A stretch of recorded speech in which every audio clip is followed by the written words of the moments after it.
Halo semuanya, balik lagi sama aku Lisa di Gusti Channel.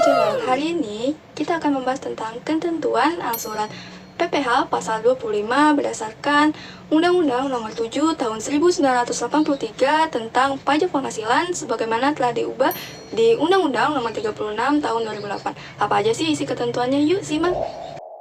Pasal 25 ayat 1, besarnya angsuran pajak dalam tahun pajak berjalan yang harus dibayar sendiri oleh wajib pajak untuk setiap bulan adalah sebesar pajak penghasilan yang terutang menurut surat pemberitahuan tahunan pajak penghasilan tahun pajak yang lalu dikurangi dengan A. Pajak penghasilan yang dipotong sebagaimana dimaksud dalam pasal 21 dan pasal 23 serta pajak penghasilan yang dipungut sebagaimana dimaksud dalam pasal 22 dan B. Pajak penghasilan yang dibayar atau terutang di luar negeri yang boleh dikreditkan sebagaimana dimaksud pasal 24 dibagi 12 atau banyaknya bulan dalam bagian tahun pajak. Ayat 2, besarnya angsuran pajak yang harus dibayar sendiri oleh wajib pajak untuk bulan-bulan sebelum surat pemberitahuan tahunan pajak penghasilan disampaikan, sebelum batas waktu penyampaian surat pemberitahuan tahunan pajak penghasilan sama dengan besarnya angsuran pajak dalam bulan terakhir tahun pajak yang lalu. Ayat 4, apabila dalam tahun pajak berjalan diterbitkan surat ketetapan pajak untuk tahun pajak yang lalu, misalnya angsuran pajak dihitung kembali berdasarkan surat ketetapan pajak tersebut dan berlaku mulai bulan berikutnya setelah bulan penerbitan surat ketetapan pajak.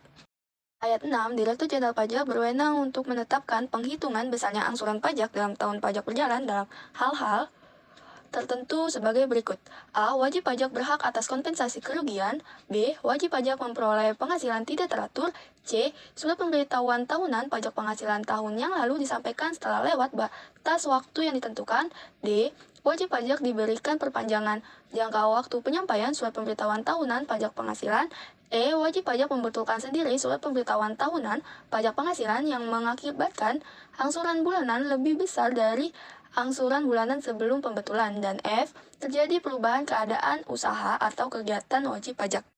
Ayat 7, Menteri Keuangan menetapkan penghitungan besarnya angsuran pajak bagi A. Wajib pajak baru. B. Bank, badan usaha milik negara, badan usaha milik daerah, wajib pajak masuk bursa, dan wajib pajak lainnya yang berdasarkan ketentuan peraturan perundang-undangan harus membuat laporan keuangan berkala. Dan C.